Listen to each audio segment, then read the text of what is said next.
$5,500. That's what the HOA fined me for snow. They dumped on my property for 3 weeks straight. 6:47 a.m., the metallic scrape of plow blades on asphalt jolted me awake. Diesel engines rumbled outside like tanks rolling through suburbia. I pulled back the curtain expecting to see normal snow removal. Instead, I watched 4 HOA trucks deliberately dump every flake from the entire neighborhood onto my property. Mountain of dirty snow, road salt burning my nostrils, ice chunks the size of bowling balls blocking my driveway completely. The lead driver saw me watching and shrugged like he was doing me a favor. Where else we supposed to put it?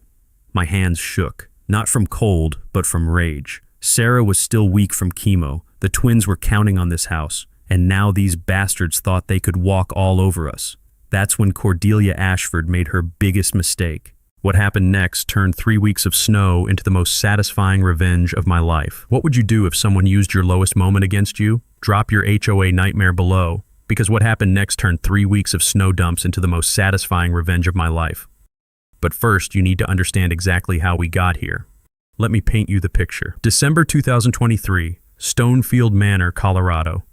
One of those cookie-cutter developments where every house looks identical and the HOA thinks they run a small country. I'd just inherited Uncle Pete's corner property. Honestly, it was a godsend. Sarah had just finished her second round of chemo. Medical bills had nearly broken us. Our twins, Emma and Grace, were 16 and worried about everything teenagers worry about, plus whether mom was going to survive. We'd sold our bigger house to pay for treatment. Uncle Pete's place was our fresh start. Now, I'm a heavy equipment operator. 25 years of moving dirt teaches you things about leverage and pressure points. I name all my equipment after World War II generals. My main bulldozer is General Patton. That machine's moved more earth than Sherman's army, and it was about to move some hearts and minds too. Uncle Pete's property sits where the main road meets Stonefield Manor's private street. Here's the kicker. That private street runs 40 feet across my land to connect to the public road. Uncle Pete was nice, always let neighbors use it without fuss. No legal easement, just a handshake deal from 1987. Every morning at 6 a.m., diesel engines fired up like reveille. The metallic scrape of plow blades echoed through the valley, followed by that chemical bite of road salt mixed with exhaust. Then came the crunch of my boots on packed snow as I walked out to see what fresh hell awaited. Enter Cordelia Ashford, 62, inherited wealth, drives a white Mercedes with license plate Queen Bee. Yes, she actually wore pearls to take out garbage. Some people are parodies of themselves.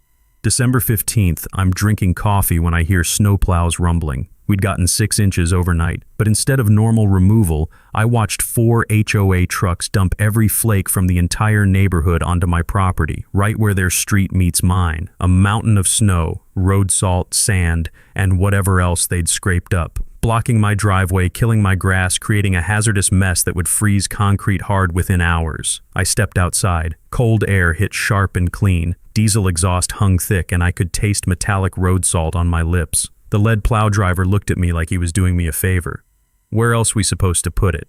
He shrugged. That's when I knew this was an accident. This was policy. See, legitimate snow removal costs money.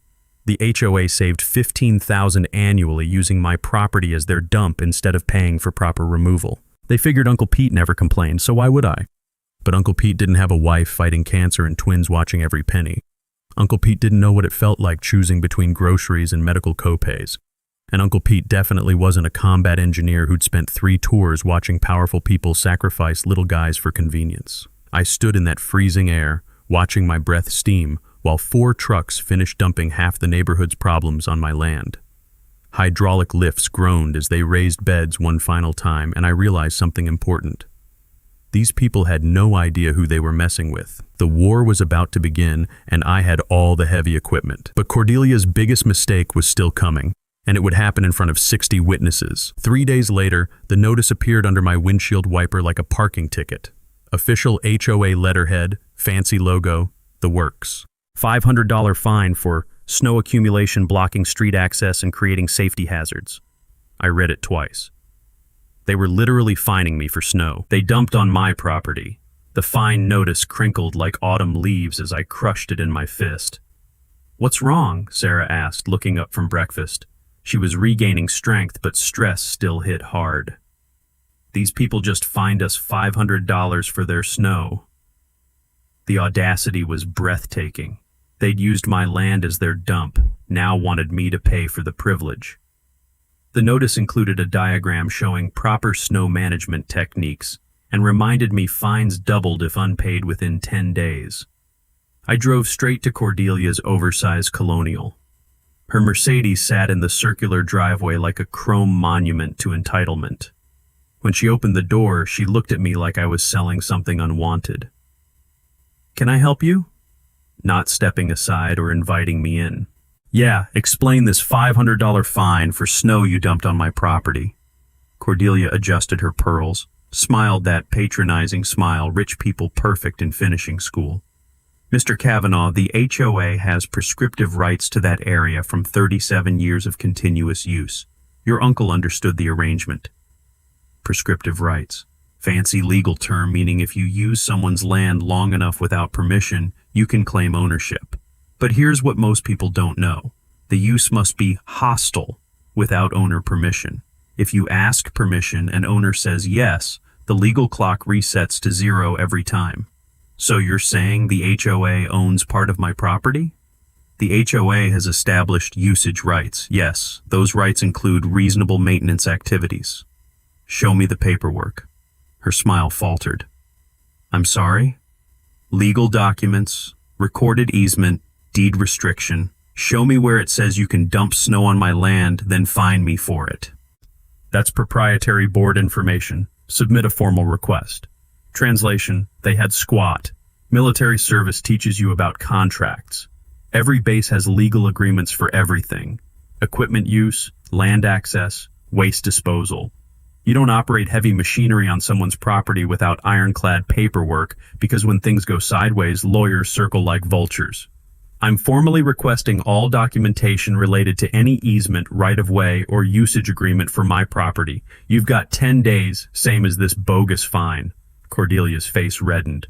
"Mr. Kavanaugh, I don't appreciate your tone. This neighborhood has standards, and your uncle—" "My uncle's dead. I'm not my uncle. If you don't have legal documentation for using my property, then you're trespassing every time those plows cross my land." She stepped outside, pulling her cashmere coat tighter. "Are you threatening the HOA? I'm asking for proof of your legal right to dump snow on my property." "That's not a threat. That's due diligence." Next morning, my phone buzzed with messages. Cordelia had blasted every homeowner about the uncooperative new resident who threatens neighborhood safety. Subject line: dangerous property owner blocks emergency access. Emergency access. Rich, considering the only emergency was their budget meeting where they decided my yard looked convenient for dumping problems. But here's where it got interesting. 3 neighbors knocked that afternoon. Not to complain, but to ask questions. "Is it true the HOA doesn't have legal rights to your land?" asked Jim Martinez from 2 houses down. "That's what I'm trying to find out." "Because they've been charging us $200 annually for road maintenance fees on that street. If they don't own it..." Now we were getting somewhere. Cordelia hadn't just been dumping illegally. She'd been collecting money for maintaining property she didn't control. Diesel fuel still hung in cold air from morning removal. I could hear salt crunching under my boots as I walked back inside. But for the first time since this started, I wasn't just angry. I was seeing opportunity. 25 years of heavy equipment operation teaches you the biggest problems often create the biggest leverage. Cordelia had just handed me a backhoe full of leverage. The question was, what to build with it. I spent the weekend shoveling, not because I wanted to, but because I needed to make a point. Every shovelful of their snow went right back where it came from, spread evenly across the HOA street. Monday morning, 6 a.m. sharp, my doorbell rang like a fire alarm. Cordelia stood on my porch with 2 board members, all looking like they'd swallowed something sour. "Mr. Kavanaugh, you cannot dump snow on HOA property. We're issuing a $5,000 fine for vandalism and destruction of common areas." 5,000. They'd multiplied the fine by 10 overnight. "Interesting," I said, sipping coffee. "Which HOA property would that be? The street running through my land?" "That street's been in continuous use since 1987. By whose permission? Cordelia's mouth opened and closed like a fish out of water. She hadn't expected me to keep pushing. Your uncle never objected. My uncle's gone. I am here, and I'm objecting. Show me the easement. A nervous guy in an expensive suit whispered in her ear. She waved him off like a mosquito. Fine. We'll conduct a survey to establish our legal boundaries. Great idea. I'll hire my own surveyor. Make sure we're working with accurate information. I called Morrison Land Surveying that afternoon. Chuck Morrison had done boundary work for half the county's construction projects. His reputation was bulletproof. If Chuck said a line was wrong, banks and courts believed him. How long has that street been there? He asked. Since 1987, according to them. And no recorded easement? That's what I'm figuring out. Chuck's crew showed up 3 days later with enough equipment to map the moon. Laser theodolites, GPS units, metal detectors hunting original property markers. I watched them work while laser equipment whirred through morning air, sharp spray paint smell filling my nostrils as they marked boundaries. The results were beautiful. Chuck handed me a survey that read like a medical examiner's report for the HOA's case. The street crossed exactly 42 feet onto my property. Not 40, not 45. 42 feet of clear documented trespass happening for 36 years. Here's the thing, Chuck explained, pointing to survey. Your uncle owned this free and clear, no easements recorded, no deed restrictions, no rights of way. If he let them use it, that was his choice. But legally, this street trespasses on your property every single day. Property surveys are public record, 20 minutes, $15. Most people never check because they assume someone else did the homework. Bad assumption. That assumption was about to cost the HOA dearly. I hand-delivered survey copies to every house in the development, not to be a jerk, but because people deserve truth about where their road maintenance fees were going. Response was immediate. My phone rang from 7 p.m. until midnight. Is this survey accurate? Asked Janet Pierce from Oak Street. Chuck Morrison surveyed it. You can verify with the county. So the HOA's been charging us for maintaining property they don't own? Looks that way. And all those snow removal fees? Also looks that way. By Thursday, Cordelia called an emergency board meeting to address what she called misinformation and property owner harassment. The meeting notice warned about believing unverified claims from disgruntled residents. Unverified claims. That's what she called a licensed surveyor's report. I showed up with my survey, Uncle Pete's original deed, and county records I'd pulled that afternoon. The community center was packed, maybe 150 people in a room designed for 75. The air reeked of nervous sweat and burned coffee, tension thick enough to choke on. This neighborhood has functioned smoothly for 36 years, Cordelia announced. We will not allow one individual's greed to destroy our community. Greed. Rich, coming from someone collecting fees for property she didn't own.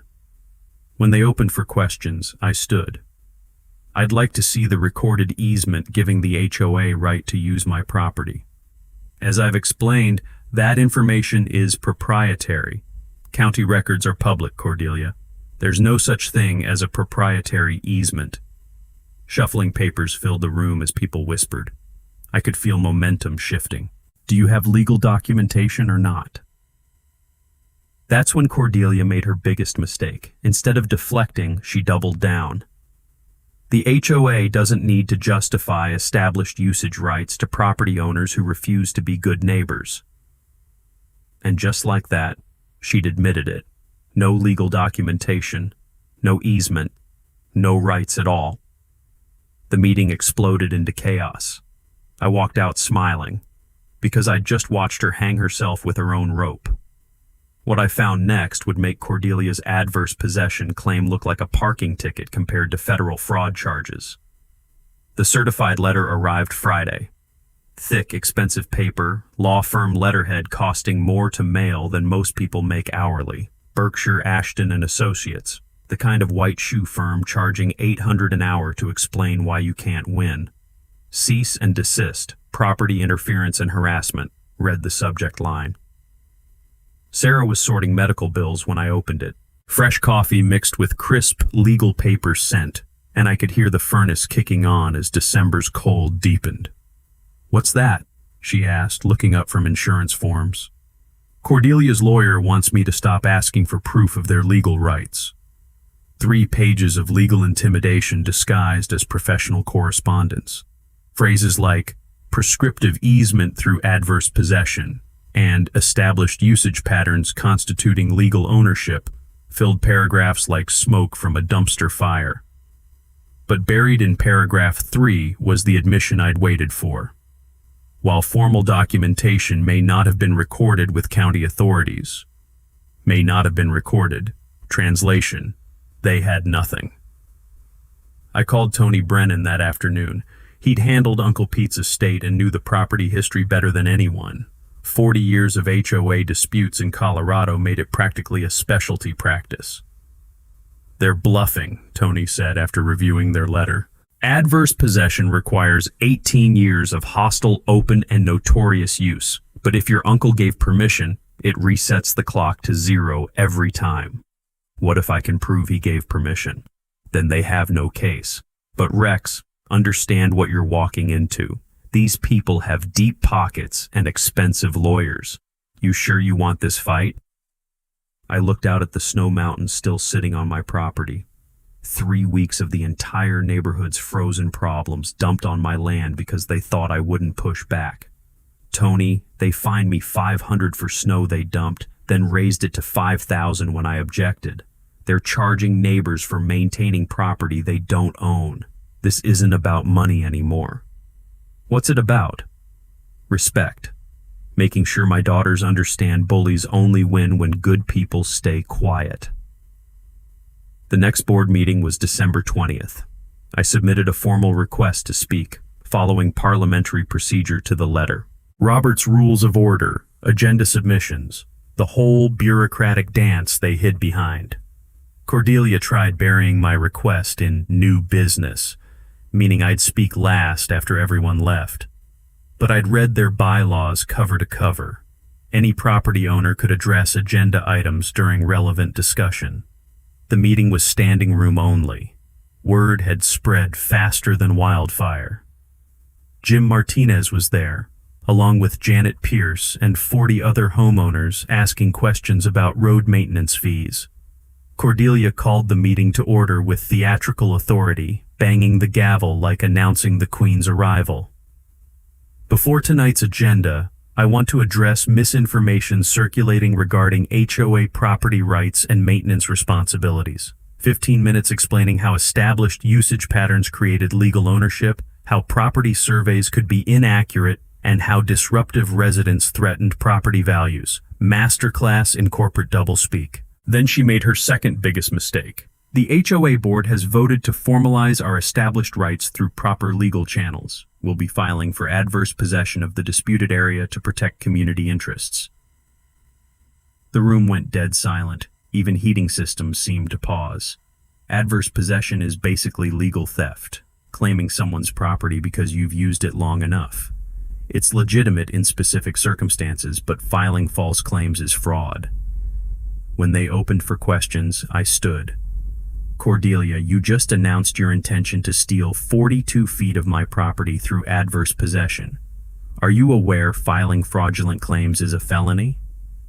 "The board's legal counsel has advised our claim is valid. Based on what documentation? You've had 3 weeks to produce evidence of legal rights. Show us the easement."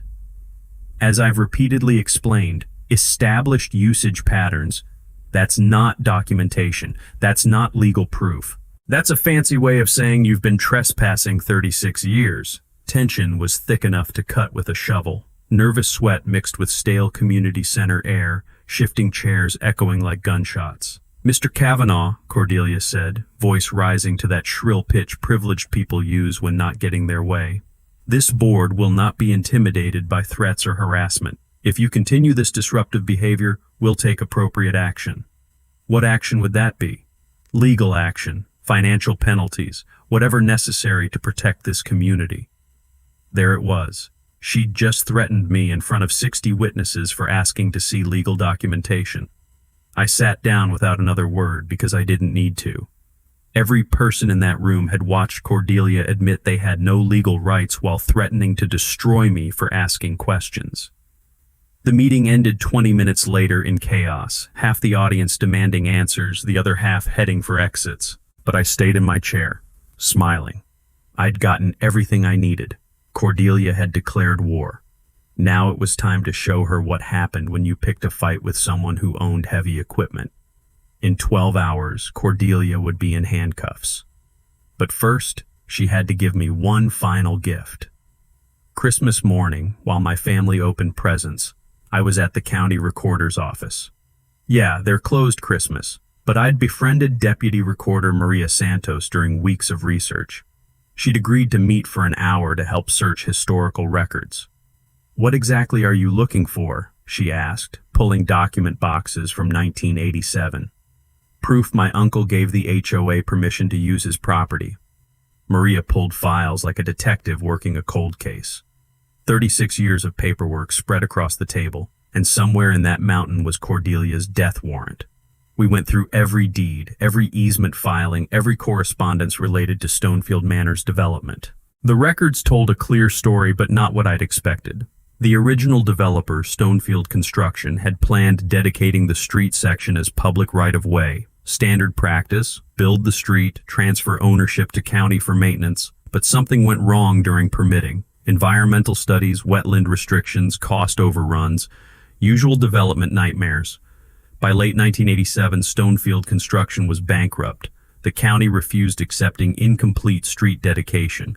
The HOA formed to manage the mess, but they never acquired legal rights to Uncle Pete's land. "Here's the smoking gun," Maria said, pulling a handwritten letter dated January 15, 1988. Uncle Pete's letter to the original HOA board, written in his careful carpenter's handwriting. "Gentlemen, I understand your need to use my property for street access until the county situation gets resolved. You have my permission to cross my land for now, but I expect this to be temporary. Please keep me informed about your progress with the county. Sincerely, Peter Kavanaugh." Permission. Temporary permission. Legal kryptonite for adverse possession claims. But Maria wasn't done. She'd found something else in 1995 tax records. "Your uncle wrote the county assessor that year," she said, showing me a photocopy. "He claimed tax reduction because part of his property was being used for neighborhood access at owner's discretion." Owner's discretion. Every year from 1995 to 2019, Uncle Pete documented he was allowing access as a favor, not legal obligation. 24 years of written evidence their use wasn't hostile. The adverse possession clock had never started ticking. But the real revelation came when Maria pulled recent property tax records. "Look at this," she said, pointing to line items I'd never noticed. The HOA's been claiming tax exemptions for road maintenance expenses on property they don't own. They've deducted $47,000 over 5 years. Tax fraud. They'd been writing off maintenance costs for property they had no legal right to maintain. Tax fraud investigators are like bloodhounds. Show them one irregular deduction, and they'll audit back to the Paleozoic era. "Maria, this is beautiful. But why didn't anyone catch this before?" Nobody looks unless there's a dispute. The county assumes people are honest about tax claims. Bad assumption when dealing with Cordelia Ashford.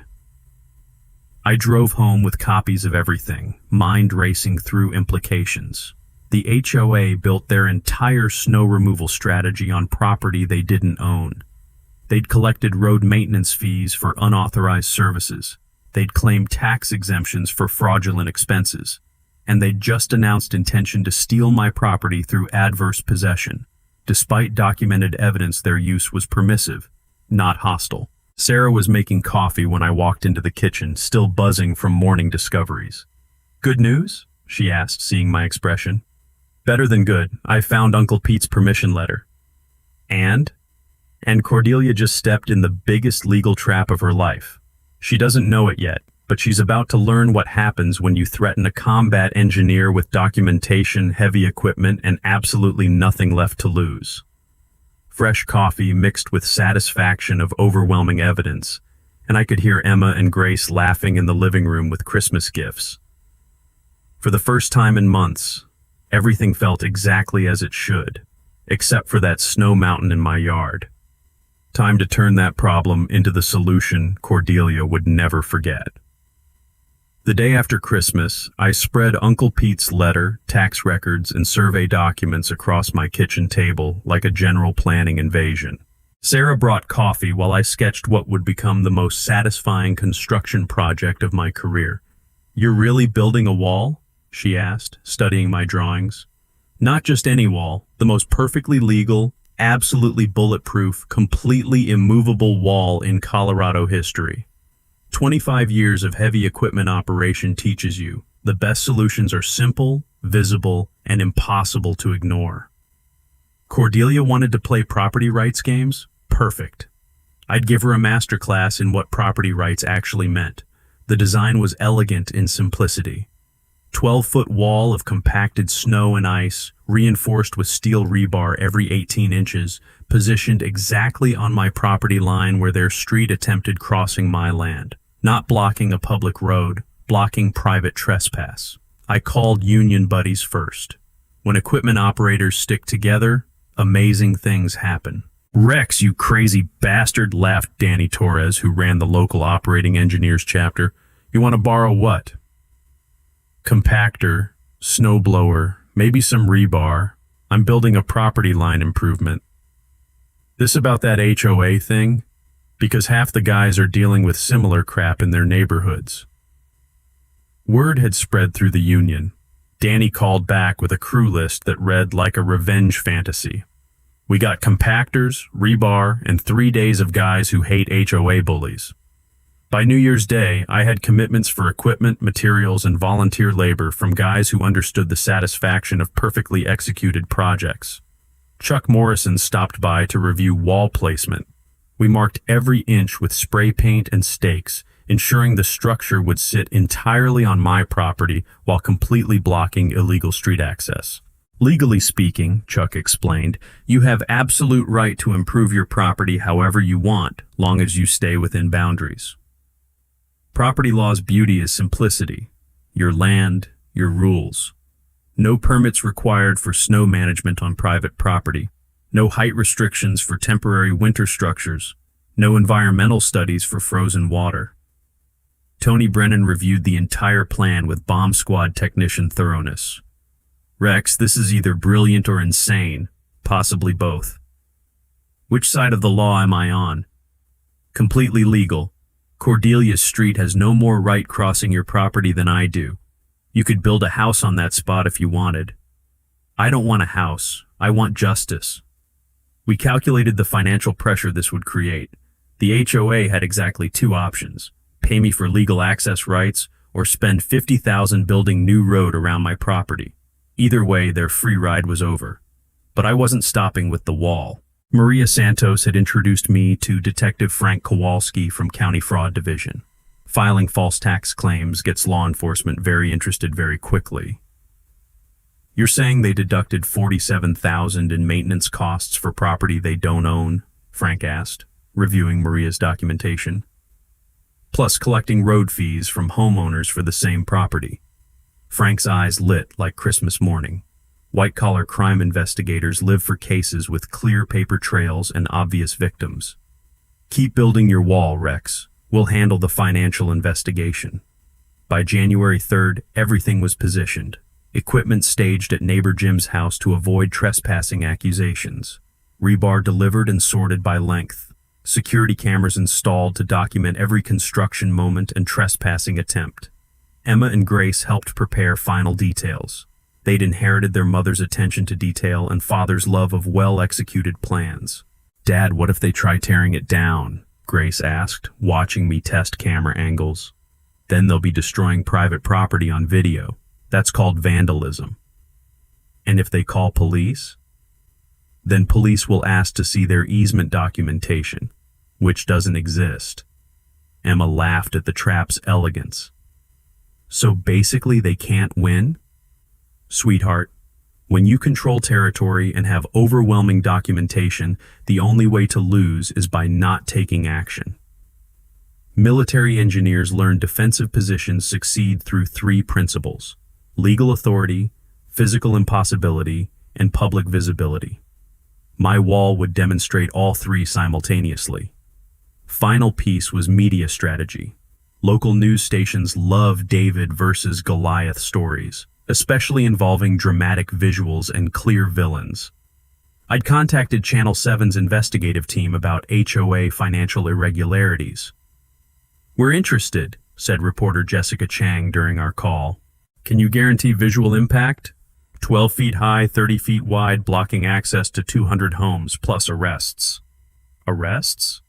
Cordelia's going to lose her mind when she sees it, and she's definitely trying something stupid. Jessica's excitement was audible. "When do we film?" "January 8th. Be here by 6 a.m. Bring good cameras." Motor oil and hydraulic fluid filled my garage as I performed final maintenance on General Patton. 25 years of moving earth taught me to respect equipment preparation. Tomorrow's mission required perfect execution. Sarah found me at midnight, making final blade angle adjustments. "You ready for this?" she asked. I looked at wall plans, legal documentation, and communication strategy spread across my workbench. "Honey, I've been ready since December 15th. Tomorrow, Cordelia Ashford learns what happens when you mistake kindness for weakness." January 4th brought the most expensive legal letter I'd ever seen, Ursurmus. Hand-delivered by a courier costing more per hour than most people make daily, the envelope was thick enough to stop bullets and carried Morrison, Sterling, and Associates letterhead, the kind defending Fortune 500 companies against federal investigations. "Mr. Kavanaugh," the cover letter began, "our client, Stonefield Manor HOA, has retained our services to pursue adverse possession claims and criminal trespassing charges related to your interference with established property rights."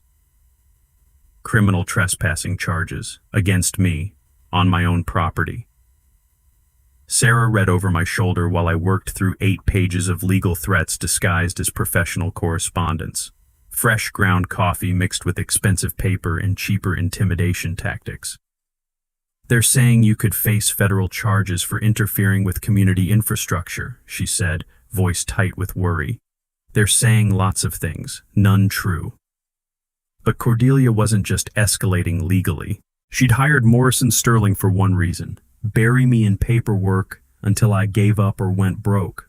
Their retainer alone probably cost more than my annual equipment maintenance budget.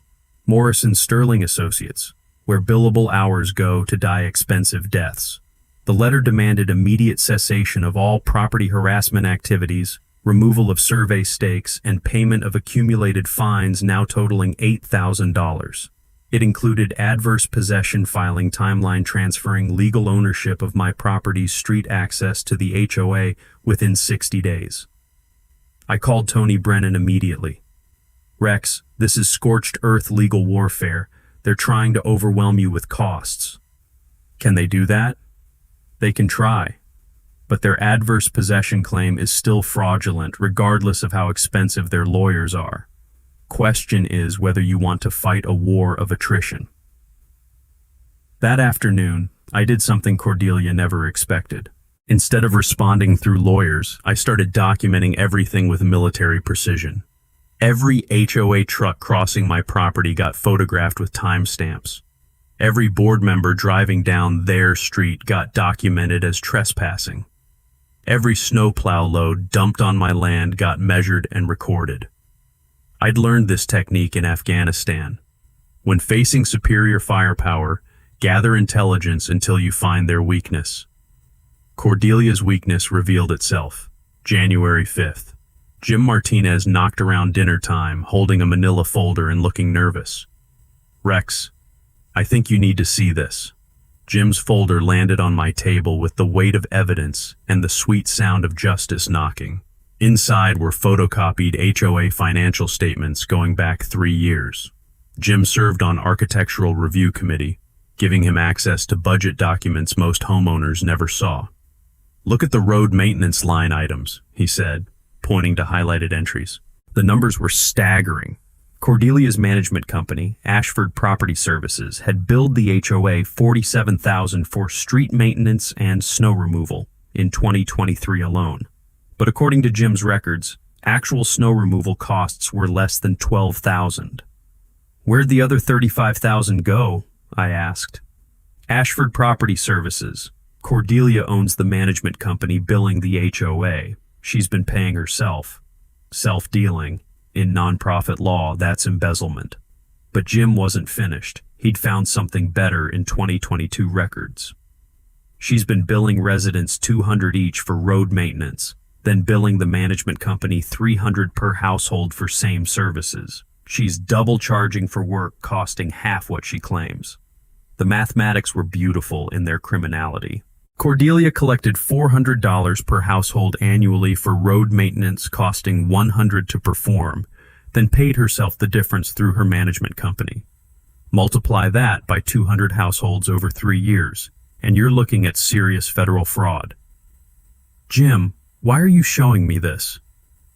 "Because she just assessed everyone an additional $500 special fee for legal defense costs related to your frivolous property claims. People are pissed." The special assessment was Cordelia's biggest mistake yet. Instead of absorbing legal costs through normal HOA reserves, she'd decided taxing every homeowner to fund her personal war against me. Nothing turns neighbors against HOA boards faster than surprise special assessments, especially funding obviously frivolous lawsuits. By January 6th, my phone rang constantly with calls from homeowners suddenly interested in HOA financial transparency. "Rex, is it true Cordelia's been stealing road money?" asked Janet Pierce. "That's what the documents suggest. And now she wants us paying for lawyers to help her steal more?" Looks that way. Momentum was shifting. Cordelia's legal intimidation had backfired by triggering scrutiny of her financial management. Her special assessment had united previously neutral homeowners against board leadership. But she wasn't done escalating. January 7th brought Deputy Williams knocking, looking about as enthusiastic as a man attending his own funeral. "Mr. Kavanaugh, I've got a complaint about criminal trespassing and property destruction." "Filed by who?" "Cordelia Ashford.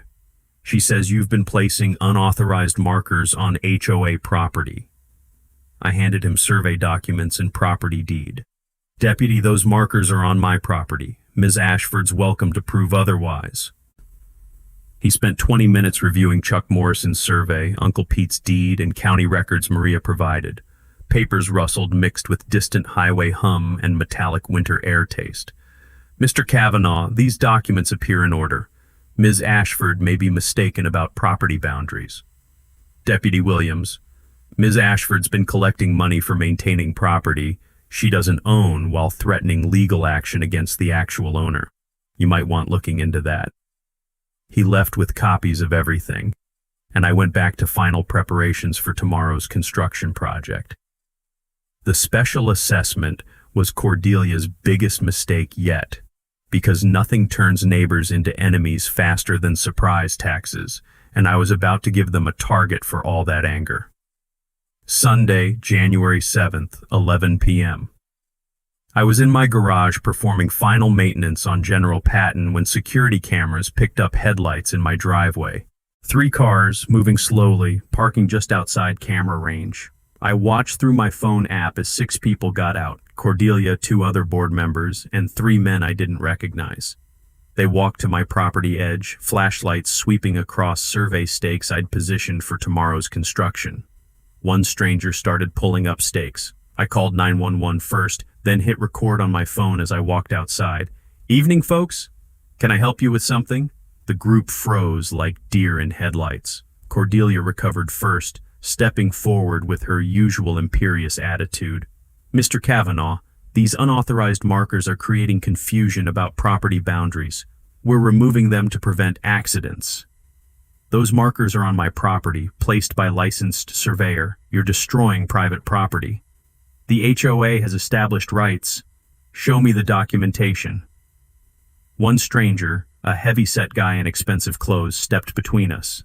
Sir, I'm Vincent Morrison from Morrison Sterling. My client has legal authority to maintain community infrastructure. Your client doesn't own this property, and you're all trespassing. Morrison smiled the way lawyers do when thinking they're smarter than everyone else. Mr. Kavanaugh, continued interference with HOA operations could result in significant legal consequences. Are you threatening me? I'm informing you of potential outcomes. That's when Deputy Williams arrived, responding to my 911 call with speed of someone who'd already dealt with the situation once today. What's the problem here? He asked, shining flashlight across the group. These people are on my property without permission, destroying survey markers, I said, handing him my phone with video evidence. Williams reviewed footage, then looked at Morrison. Sir, you're an attorney? Vincent Morrison, Morrison Sterling Associates, representing the HOA. Are you aware interfering with licensed survey markers is a misdemeanor? Morrison's confidence evaporated. Officer, my client has established usage rights. Based on what documentation? Silence stretched 30 seconds while 6 people realized they had no good answers. Everyone off the property, Williams ordered. Now! As they retreated to cars, Cordelia turned back toward me. Even in dim light, her fury was visible.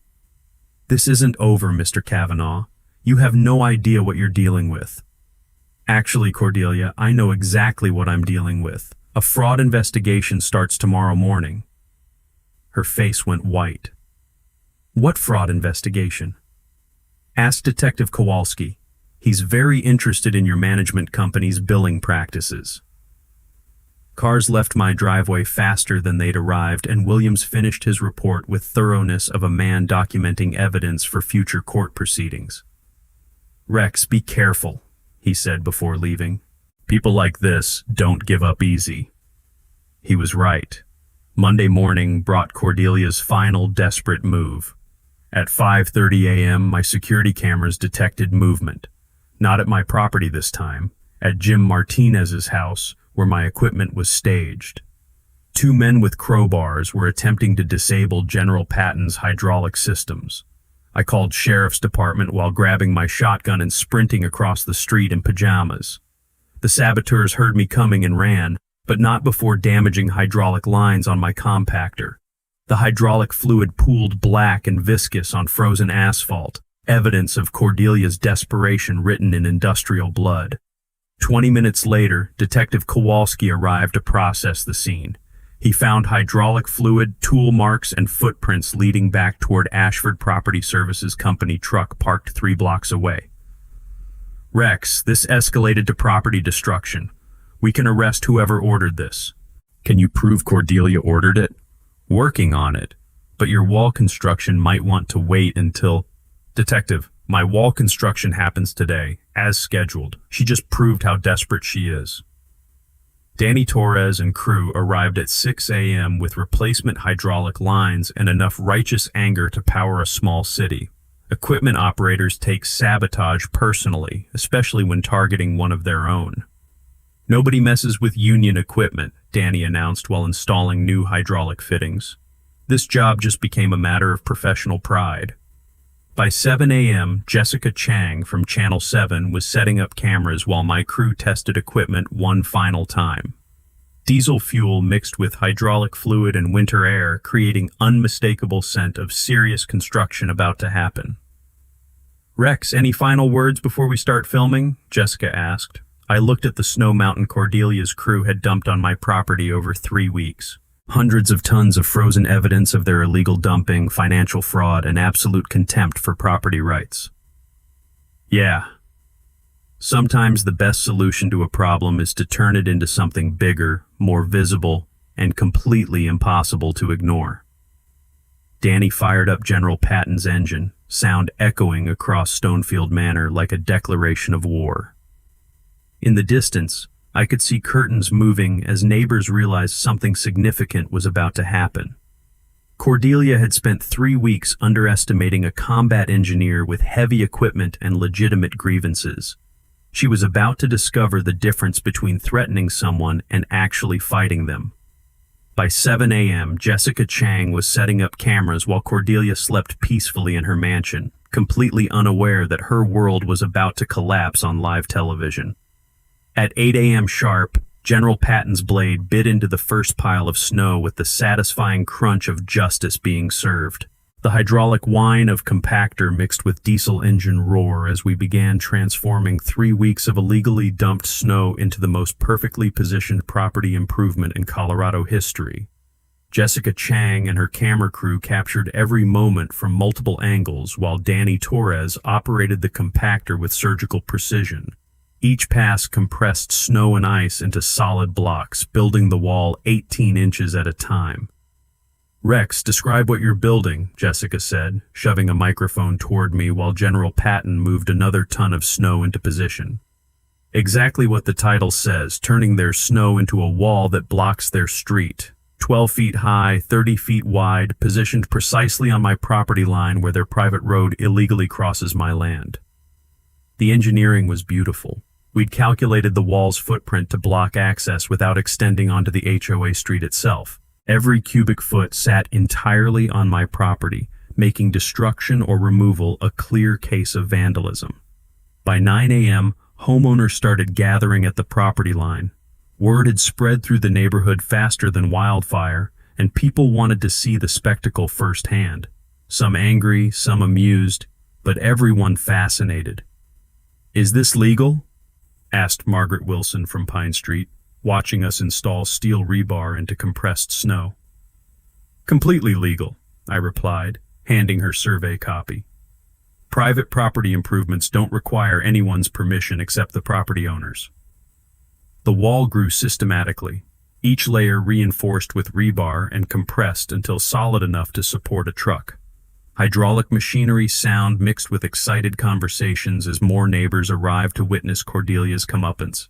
At 9:45 a.m., the white Mercedes appeared. Cordelia drove up to the construction site like she owned the place, which was ironic considering she was about to discover she owned significantly less than she thought. She parked illegally in the HOA street and stormed toward my property line with Vincent Morrison trailing behind like an expensive lapdog. "Stop this immediately!" she screamed over equipment noise. I signaled Danny to shut down General Patton. The sudden silence felt dramatic, like the moment before thunder. "Good morning, Cordelia. Beautiful day for construction, isn't it? You cannot block access to this neighborhood." "I'm not blocking access to anything. I'm improving my property within my legal boundaries." Jessica Chang moved closer with her camera, recognizing television gold when she saw it. The growing crowd of neighbors provided perfect background drama, while Cordelia worked herself into a fury that would be replayed on social media for years. "This is community property," Cordelia shouted, pointing at the street. "Show me the documentation," I replied calmly. Morrison stepped forward, trying to salvage the situation with professional authority. "Mr. Kavanaugh, this is an inappropriate response to a civil dispute." "Mr. Morrison, your client has been dumping snow on my property for 3 weeks, collecting fees for maintaining land she doesn't own, and threatening legal action when I asked for proof of her rights. What would be an appropriate response?" That's when Cordelia made her final, fatal mistake. Instead of retreating or calling for legal mediation, she decided to physically stop the construction herself. She walked onto my property, grabbed a survey stake, and started pulling it out of the ground. The survey stake crackled like breaking bones as Cordelia destroyed the last of her legal credibility on camera. "Cordelia," I said loudly enough for everyone to hear, "you're trespassing on private property and destroying legally placed survey markers." "I don't care. This neighborhood has standards." Deputy Williams chose that exact moment to arrive, responding to noise complaints but finding something much more interesting. He parked his cruiser just as Cordelia threw the survey stake at my feet.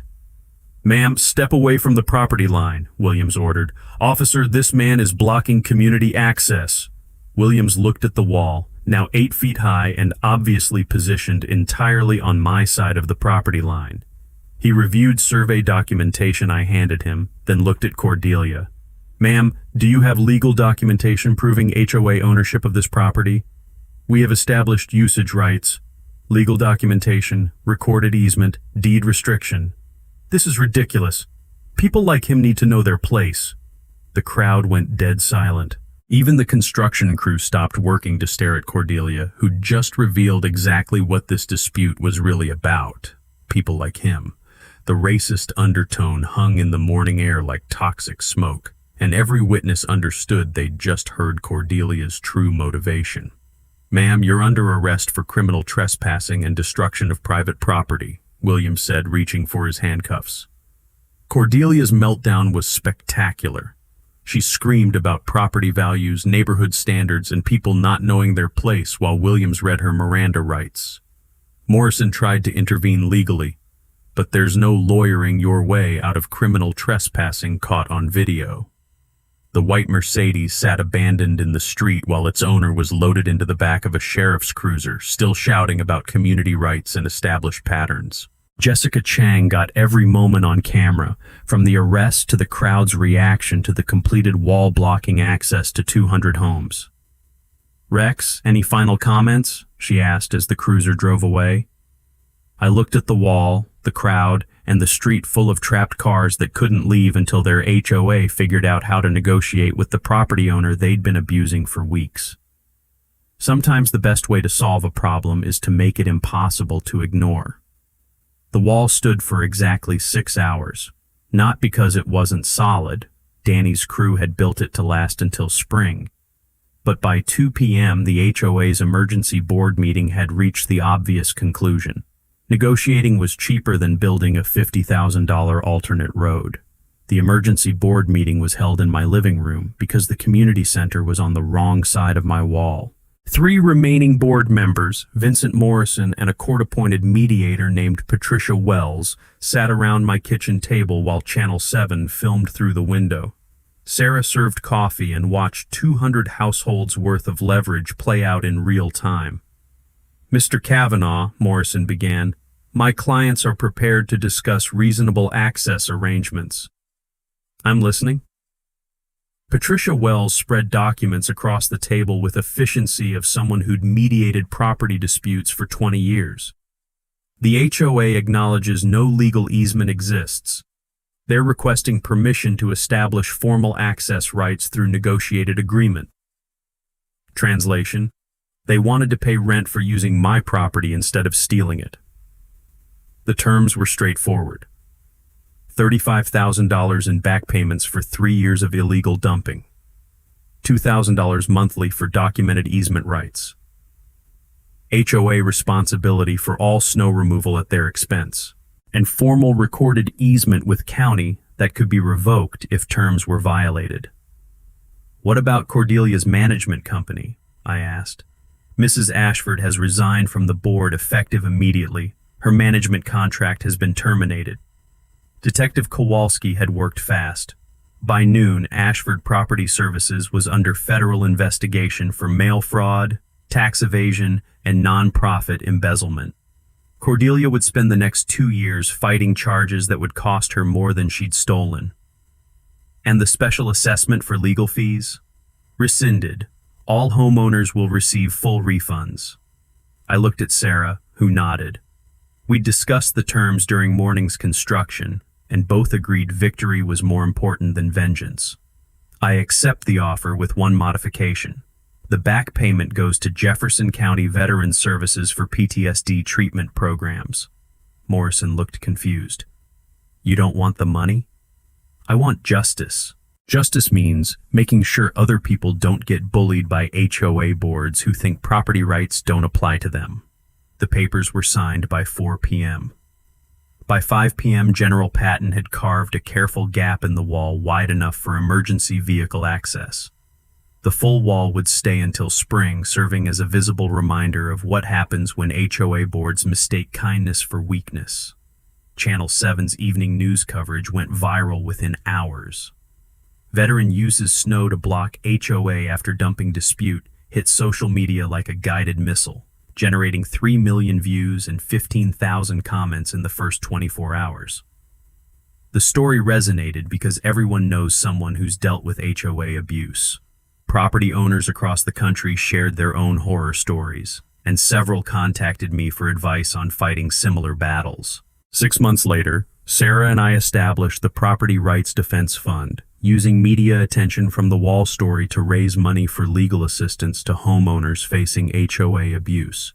We've helped 47 families fight fraudulent fines, illegal assessments, and documented discrimination.